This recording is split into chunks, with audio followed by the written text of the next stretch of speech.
Hey everybody, today I'm out here with our new EV6 and of course Kenny, who graciously let us borrow his brand new Tesla Model Y.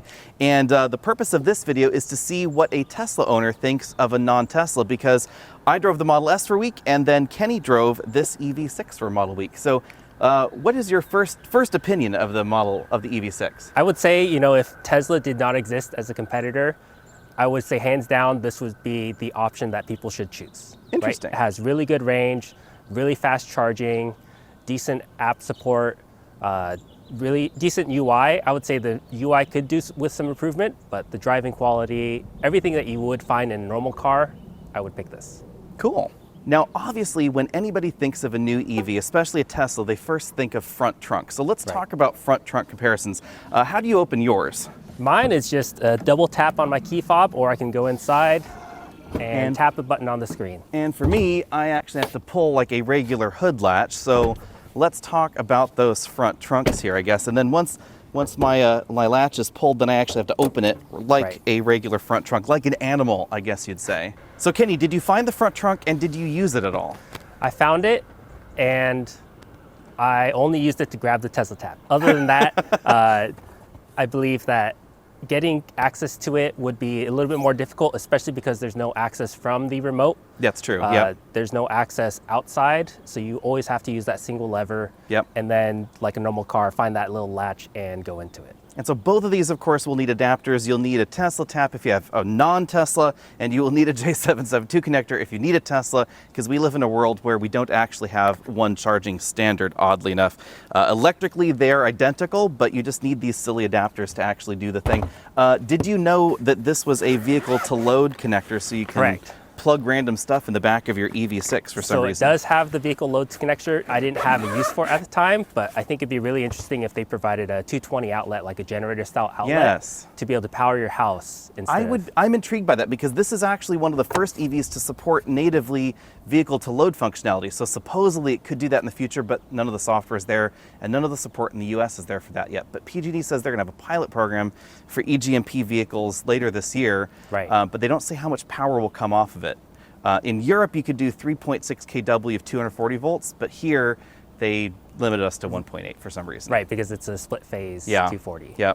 So in the Model S, you said the front trunk has shrunk, right? Right, compared to previous generations or the older single motor rear wheel drive version, the front has shrunk considerably, where, up here you now have the heat pump, the air suspension and everything else up front. So it's been closed this way, and it's made a little bit more shallow because there's now dual radiators, water radiators on the bottom instead of a typical single radiator and a AC condenser. Got it. So then over here in the EV6, of course, we have, not really a front trunk. We have this little itty bitty little storage area here, basically so you can store your Tesla tap, things like that, car duster, that sort of thing, because we don't really have a very long hood profile in the EV6. Of course, no EV would be complete without funky power handles, so we find them on the EV6, but you have a choice. You can do power handle or you can do no power handle.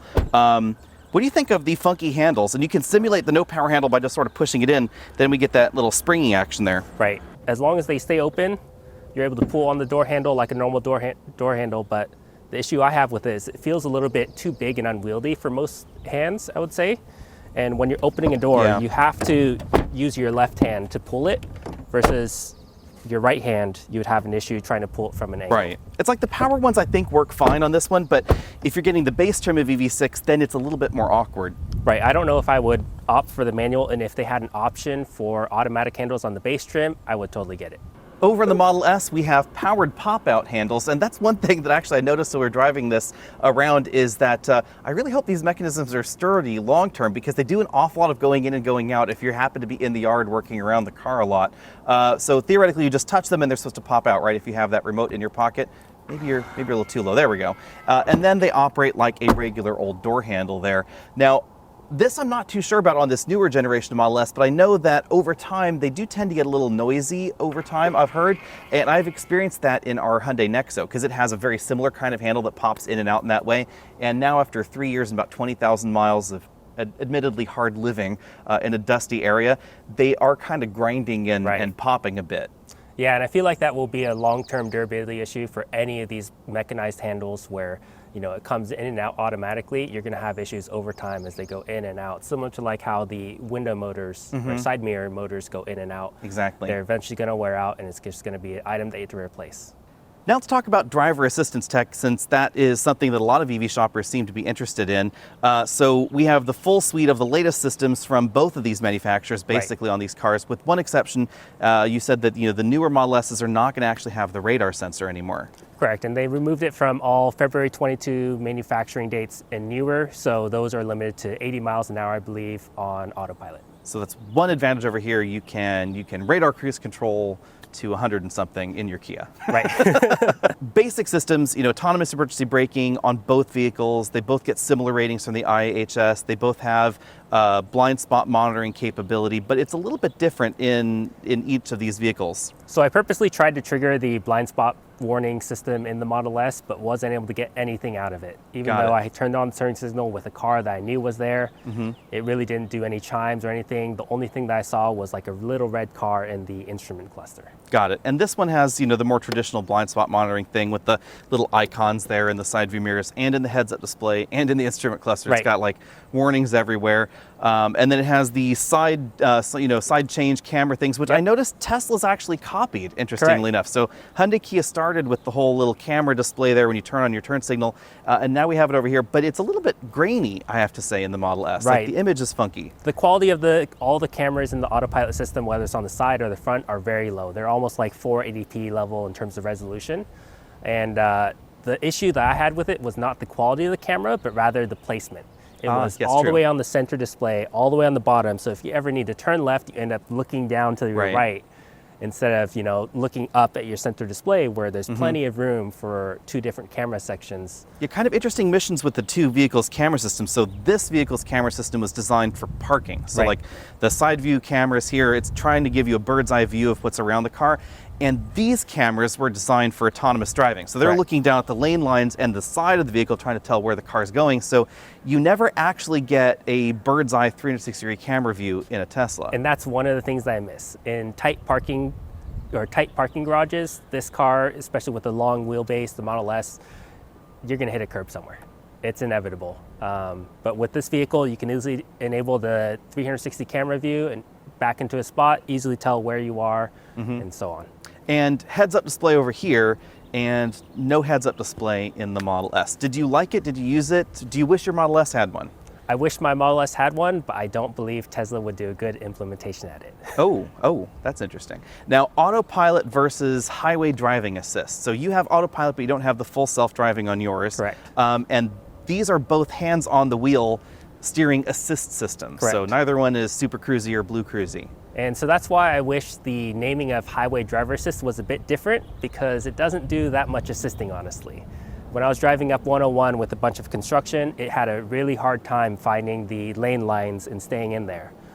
But the biggest concern that I have with this system is that anytime it loses lane lines, it does not tell you at all other than flash a little steering wheel from green to white. Other than that, you're pretty much gonna have to stay on it the whole time. Yep. I mean, bearing in mind that both systems say on their disclaimer, you're supposed to have both hands on the wheel at all times. And Autopilot is definitely more aggressive at keeping you in your lane there. Is there actually a difference? It's been a while since I've driven one with full self-driving, even though it's, the full self-driving, but it does expand your feature set even if you don't actually have that self-driving feature enabled. Does it actually make a difference when it comes to the steering aggressiveness in Autopilot and lane keeping? On highways, no. So all the highway lane keeping and Autopilot systems are still the same, even with full self-driving. But on local roads, it's a lot easier to disconnect full self-driving if you need to. The wait for the steering wheel to unlock it is a lot less. Got it. So now let's talk about charging, because that is always a hot button topic. Now, I very rarely DC fast charge when I'm not testing vehicles, but you DC fast charge frequently, you said. Right, so at my apartment, I don't have any charging options. So a lot of my charging is DC fast charging. Otherwise, if I drive to Sacramento, I do have a level 2 charger there. So in this one, of course, we have, the industry standard CCS connector here, the theoretical ability to go 10% to 80% in 18 minutes via that little CCS connector right there. The charge door is quite large. It is powered, and it's not a touch sensitive one. So when you actually press on it, it's actually pressing on that little button right there on the inside. Kind of an interesting twist to try and help improve reliability and lower costs. And of course, here in your Model S, we have a really slim little tiny charge door. Yep, and it's just touch sensitive where you're able to tap it as long as the car is unlocked. You're able to tap on the corner over here and it'll open. Otherwise, you know, on the charge handle, you can press a button and it'll open it up wirelessly. And so yours 10% to 80%, correct me, it's a little over 30 minutes, right? Should be somewhere around 25 to 30 minutes. Got it. Were you able to experience 10% to 80% in 18 minutes in the EV6? I was not. I did reach over 250 kilowatt charge Ooh. rate, but the problem is by Wow, the time that's higher you than I get did. to a 350 watt or kilowatt capable charger, it often isn't available. It's down. You have a... So you had the classic EA problems that we Correct. hear about. So now I'm curious, which EA station did you end up using? Primarily the Vacaville one, because that's really the main okay. one on that stretch between the Bay Area and Sacramento. Got it. And so then you said you tried EVgo as well. How did EVgo go for you? EVgo was a lot better. It was able to communicate with the car faster. I got faster charging rates than EA because there was 2 stalls for EA at 350, but the other Taycan was split the power, I guess, got or it. something. So I just maxed out at 170 instead of 350. Now, when it comes to DC fast charging, Tesla definitely has a win here, and that is the automatic preconditioning. So when you set your DC fast charger destination in there, it gets ready for it. How long does that usually take? On the newer Model S, it takes between 5 to 10 minutes, actually, depending on how cold the battery is, because it uses the heat pump to scavenge heat from other sources. Got it. Yeah, and on this one, no preconditioning at all. There is that winter mode in the infotainment system, which will sort of help keep it at some dull roar. But even if winter Right. mode's enabled, it can still be too cold to charge quickly. I discovered in this one at 60 degrees, if you just do a road trip at 60 degrees Fahrenheit and you have winter mode off to maximize your range, then you will end up with a little snowflake icon on the charging icon, and then it's going to take forever. Or the solution is you just have to precondition it yourself manually. Just go around the block and floor it and romp on the brake, floor it and romp on the Right. brake, and then it will charge at its fast rate of charge. And I feel like the biggest problem with any non-Tesla EV is going to be the charging network. I know that they're playing catch up. EA is trying to develop their own charging infrastructure or charging hardware. But you know, from first experience on the 350 kilowatt capable systems, EVgo has been a lot better in my mind. Yes, but they have been. Their app, Fewer of them. their app is not as good. Right. And the EVgo again, stations fewer. will give you a little bit more information too, which is kind of handy. Like if Right. you're a nerd and you want to geek out on exactly what your car is doing at the time, the EVgo stations will, give you current and voltage, etc. And EA is just sort of like, hey, it's plugged in. And I don't understand how EA can develop something, or rather buy it from Signet, and make the UI so unresponsive. Like you press Yeah. the button and it takes 10 to 15 seconds for it to even respond with anything. Yeah, charging is definitely going to be a pain point. So it's going to depend on how much you want to DC charge. Now, Right. when it comes to range, that one's rated for 274 miles of range. What did you seem to experience? Yeah, so when I left here and the battery was at 100%, it estimated like 259-ish miles of range. And I brought it down to about 15-20%, and I still had about 50 miles of range left after I'd driven 250 miles. So it seemed wow. like about 300 miles on a, let's say, 20% city, 80% highway journey, driving around So you're 75 driving miles with an a hour. tiny bit lighter foot than I do. So on your Model S, how does that compare? Do you'd say that they're not too far off then? So one of my complaints is that the efficiency, or the miles per gallon equivalent in the Kia, was actually in miles per kilowatt hour, which is similar to how you count it with miles per gallon. But on the Teslas, they always count it in watt hours per mile. Right. Yeah. So you have to do the conversion yourself. Right. I prefer miles per kilowatt hour myself. Right, 'cause it's that's more what I buy realistic. power in. Yeah. So on my Model S, I average around 270 to 280 watt hours a mile. Okay. On the Kia, I averaged around 330 when I calculated it. Okay, so that's not bad. So it's a little bit higher. And were you driving in normal mode, sport mode, or eco mode?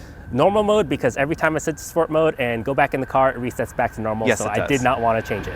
Now let's talk cargo capacity. The EV6, according to Kia, is an electric crossover, but honestly, this is really more of an electric liftback or sportback. So I think the comparison between this and the Model S makes a little bit of sense in that way. Right, and that was one of my biggest complaints about the Model 3, is that it had that lift back, or the trunk style. So Yeah. you had that crossbar on top that limited your load capacity. Yeah, so it's like this definitely has more cargo room than the Model 3. Not as much as the Model S, of course. Interesting design choices by Kia. So if we go under the load floor here, there is some additional storage space. The subwoofer is actually entirely under that little compartment there, but the tire mobility kit, I think they might have found a better place to put that. If you do take the tire mobility kit out, then you can actually use this entire cargo area, and it gets just a little bit bigger. Then over here in the Model S, run us through your cargo area. Yeah, so with the Model S, you have a nice cargo cover that has magnets in it, so it doesn't move around. You have to pull up the magnet. Underneath, you have a large, deep storage cubby. Yeah, so anything that I store in the trunk is out of sight, especially with, parking in San Francisco. You want to make sure that nothing is visible in your trunk. Since we're inside a Model S, let's talk about the usual things that people complain about, or at least talk about when it comes to the Model S. Obviously, the first thing has to be the yoke steering wheel. This is something that I kind of assumed would be a hot mess, and I really didn't like the wheel part itself. The controls of the wheel, I think, a different matter, but what do you really think about the yoke? Honestly, when I went back to the wheel in the EV6, I preferred it. Because the first thing that happened when I went out of the parking lot was, okay, turn signal. Oh no, I gotta use the regular turn signal, but then I got quickly used to it because it's something that I grew up with, right? And then the thing I noticed with this is, like, in those parking lot maneuvers, sometimes you'll forget and you'll let go of the steering wheel, and then there's nothing on the top to like grab back onto. While it's coming back, you have to keep in mind where the wheel is, the yoke is at any time to get an understanding of where you need to grab. And have you gotten used to that, like in 3-point turns, etc.? Or is it still awkward? The only option is really palming. You have to palm like this, left or right.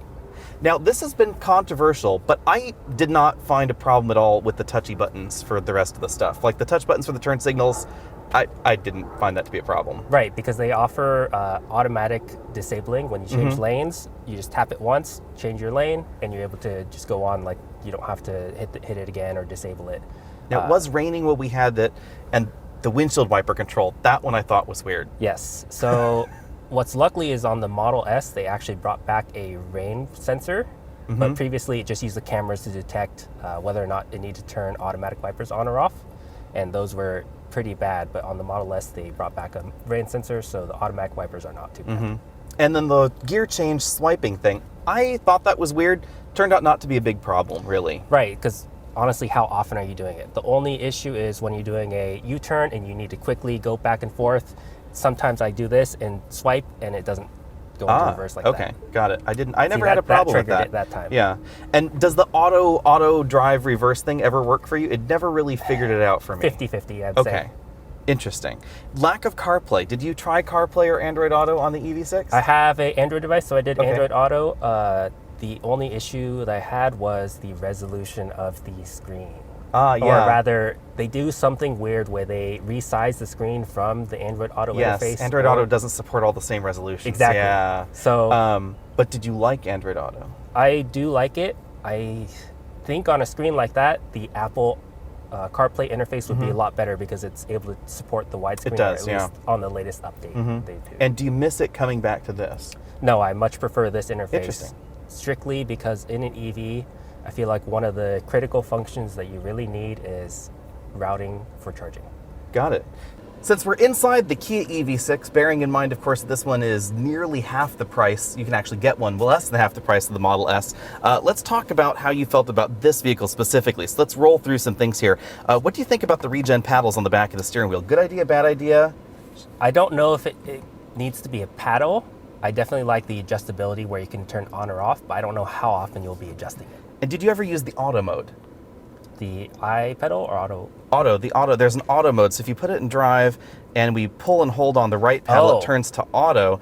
And that one will use the radar sensors in the vehicle to determine how much regen braking and the inclination sensors. So I wish I knew of that. Okay. So yeah, so if you're in traffic, it will bump up the regens. Like if you're in stop and go traffic, and if you're on a highway, on a country highway with no traffic, there's no regen. Right. But then if the vehicle starts going downhill, it starts to ramp it up as you start to like go down the hill to maintain a speed.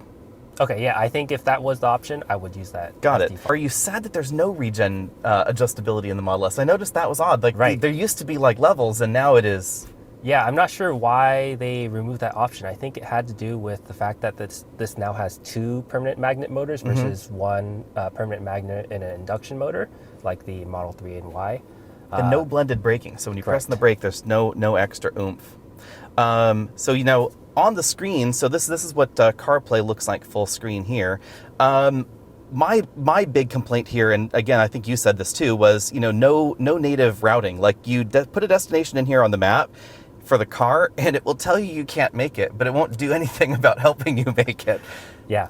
And the other thing was the voice commands were the old style, where you have to enter in one section at a time. Not part of the address, but you say an address, then it says, are you sure you want to go there? And you have to say yes after it finishes prompting you, versus a natural language where you just say navigate to this destination. It'll be like, okay, let's go. Yeah, like this is a futuristically styled car that is an EV, but happens to operate more like a regular car. So like gas, you're on your own.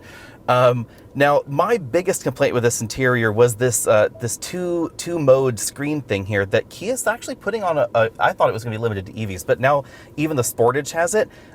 Did you find this as big of a hot mess as the yoke, like I found it? I set it to climate and never touched it. Yeah, so this one swaps between climate, you can see there, and radio functionality. And the weird thing I noticed too is if you get this top end GT line trim, then these buttons are touch buttons. And I found myself, putting my hand here to try and stab a button and then inadvertently turning on or off the heated steering wheel or passenger seat, etc. What's weird is the lower end trim actually gets real buttons that they move, so you'd notice that you've done it. Right, and I actually found the issue myself too, where I turned on the heated steering wheel accidentally. I was like, wow, my hands are toasty. And then and from a driving position, you actually cannot see these LEDs. Yeah, in strong light, it's a little bit difficult to see those guys. Now, sort of driving experience-wise, we have a real power button, a rotary-style shifter, which is a little funky, and then Kia's regular remote here with the Smart Park buttons on the back. I kind of like a real power button, but I think that's just because I find myself filming cars and I like to leave it on. And I noticed that you absolutely cannot leave the Model S on. Like, it is not possible to leave it on and park it. Right, there's no way to trigger it to be on because it always detects whether a key's in there or humans in a driver's seat or not. I think that the dedicated power on button is going to be something that normal car drivers will be happy to see. Got it. But did you find it a pro or a con, or you just didn't care? I didn't care that much. Okay. The only issue was that while charging, I had to, activate it, turn it on if I need to access on anything on the display, versus in a Tesla, it's already on. So up here we have a novelty for EVs, really kind of almost regardless of the manufacturer. We have a sunroof that actually opens. I'm a little torn on this one because I kind of like the sunroof, but it cuts like about 2.5 inches of headroom off the top.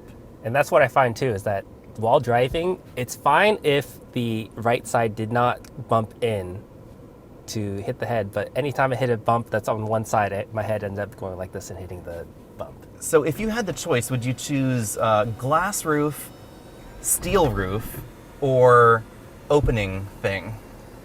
I would choose a glass roof with a shade thing that you can deploy when you park in hot areas. Ah, good point. So like the Model S, no shade from the factory on that glass, and that was my big complaint with the Model 3. Now the downside, of course, to the powered shade like this is that arguably the power shade is actually what occupies so much room in the ceiling. Like if it had a regular, hand shade, this actually bezels and the entire mechanism would actually probably be a little slimmer. Right. Now let's talk about how the two vehicles drive. Now, obviously, Tesla really set the bar for modern EVs. I think unquestionably. Before the Teslas came out, we had EVs, but they were honestly really slow and boring. And Tesla proved that fast EVs sell. So your Model S 0 to 60, we got 3 seconds if you had it in the, what do they call the rocket booster mode? The drag strip mode. Drag strip mode, there we go.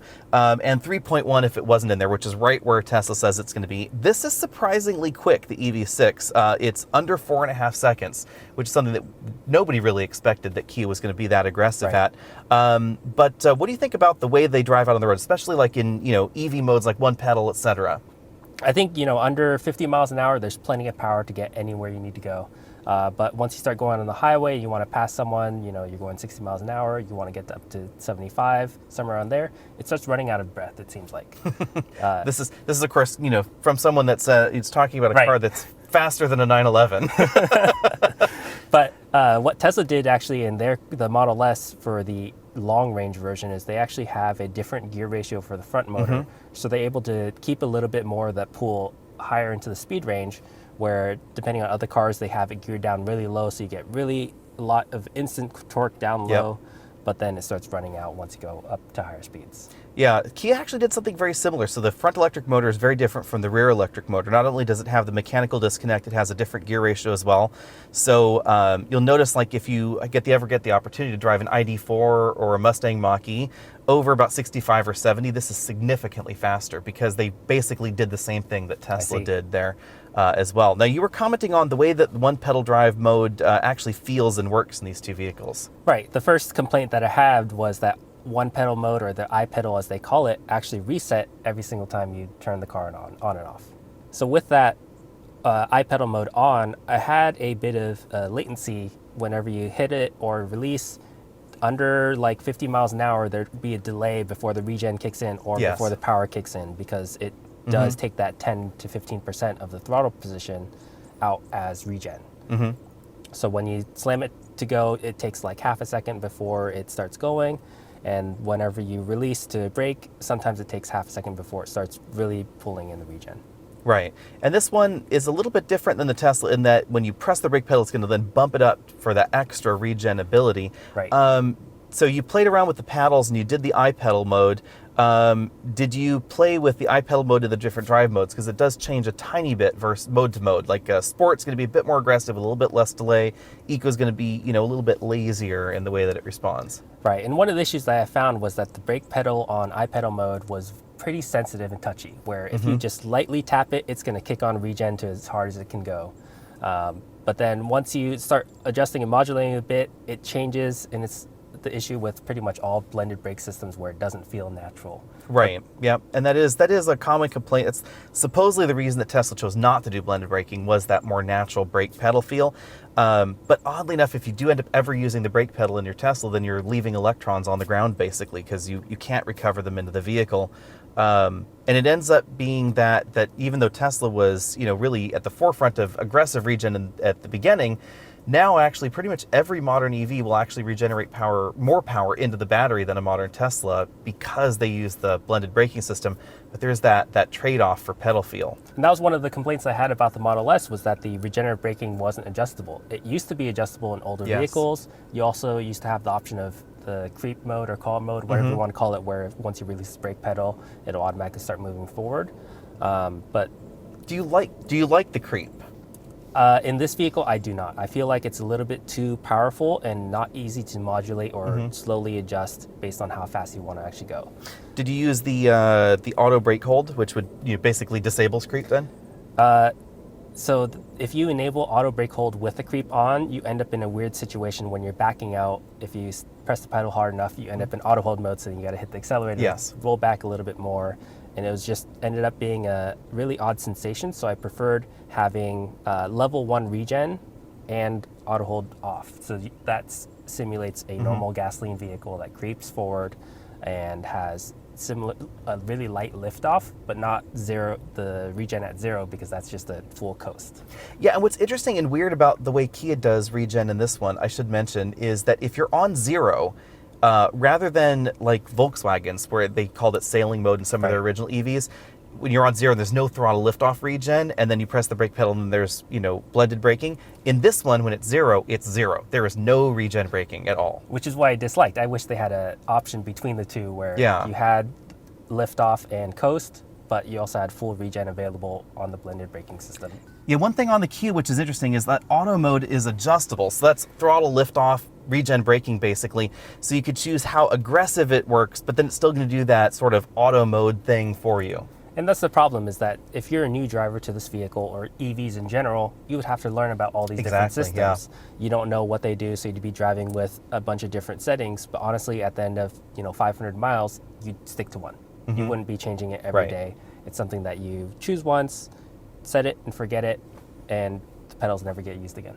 Yeah, for me, going up and over the Santa Cruz Mountains, I find myself using the paddles every day. Right. Because when you're going down the hill, you want more regen, and then when you're regular driving, I never change it. But when you're doing hill climbing, things like that, I do find myself, playing with the paddles because they're there. Yeah, and that's the nice thing, is that that's available, but you get the same regenerative braking if you just hit the brake pedal again, right? Right. It's simply a personal preference. It doesn't actually change the efficiency or functionality of it too much. And now we should talk about pricing, because obviously that's critical between these two as well. So just about $100,000 over here in the Model S. This particular EV6 was 58 and change. You theoretically could get one under $40,000. And it still has a federal tax credit on it. So $7,500 gets knocked off the top of that. Now, obviously, these are not the same kind of demographic, not the same kind of shopper is going to be interested in these sorts of things. But how do you think about the relative value? Do you think that Kia did a good job here with the EV6? And what is the one thing that you dislike?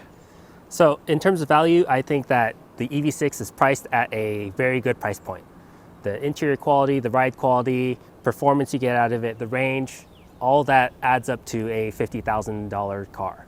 The Model S, you get double the horsepower almost, but you don't get double the range. That's true. You don't get double the range. Right. What is the one thing you dislike on the EV6? What would you change if you could? The one thing I dislike is really the infotainment system. If they could adopt Android Auto or some other system that's able to integrate with charging networks, get charging status, I believe that they would be, one of the top leaders in the market.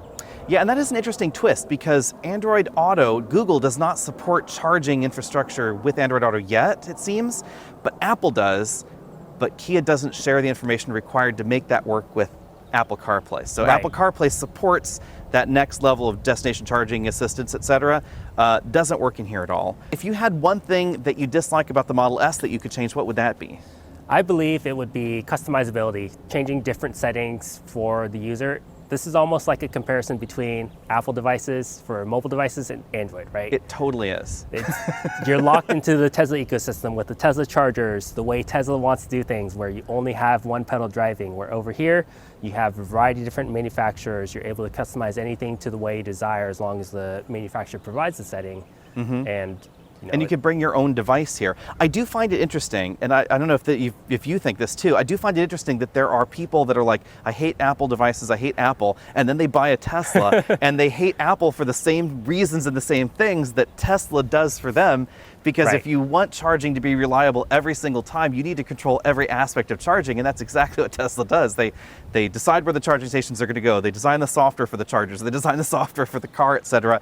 And they validate everything to make sure all Teslas always work with their chargers. And over here, you have the fun drama of apparently Electrify America trying to throw every manufacturer under the bus and going, well, we only make the chargers. And, Kia did not provide us with a vehicle to verify that their function works with our chargers. They also claim that Ford didn't provide them with one. They claim Hyundai didn't provide them. They claim that Rivian didn't provide them, etc.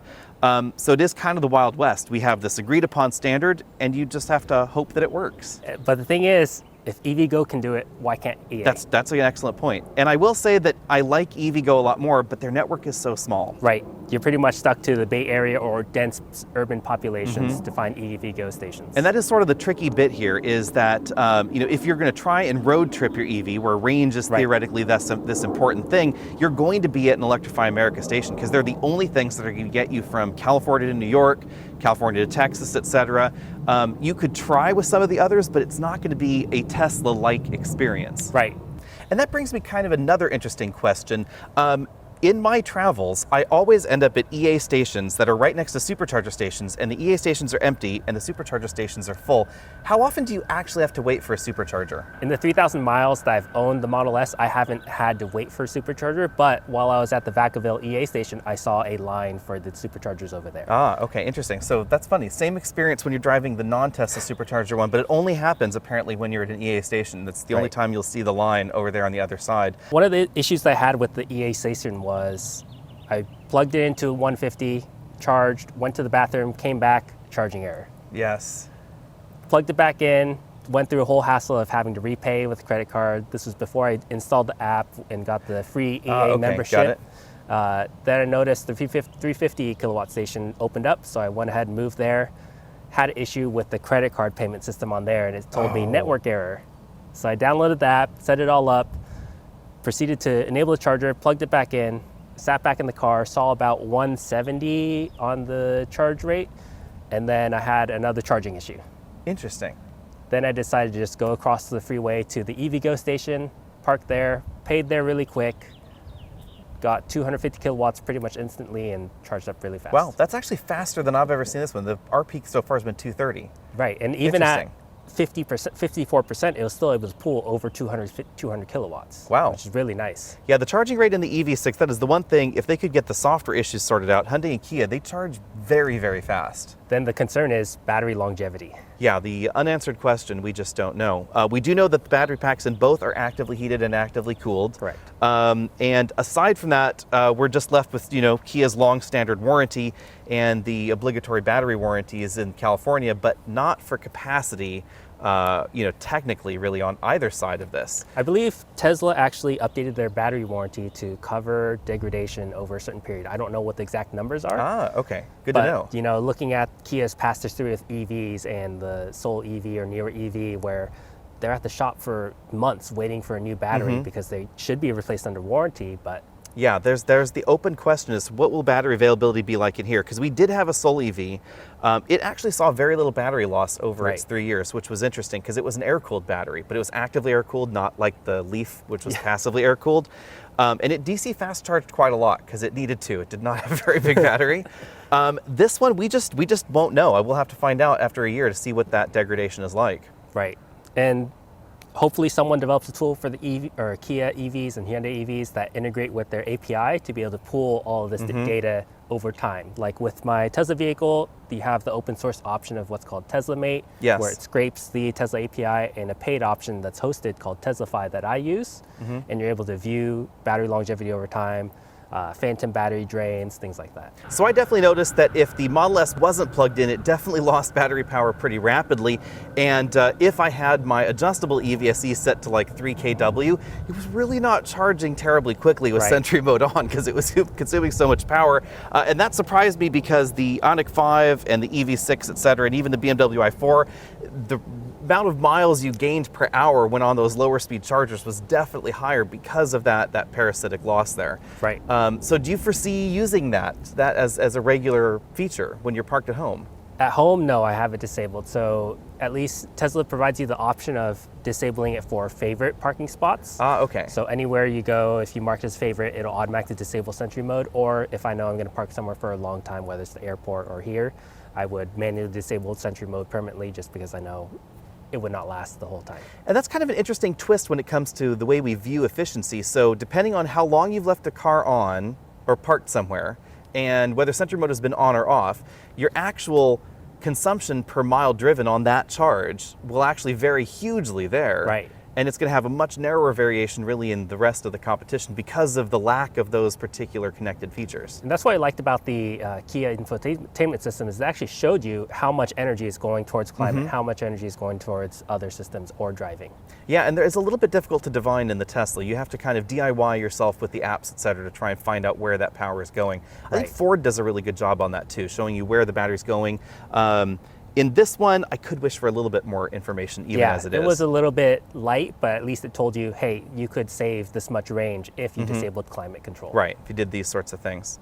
Well, thanks everybody for watching, and if you have any specific questions, you can always post them down there in the comment section below, and a big thanks to Kenny for letting us borrow his brand new Model S. Be sure and hit that subscribe button if you haven't already done so. Find us on Facebook, Twitter, Instagram, all those other social places, and we'll see you all later.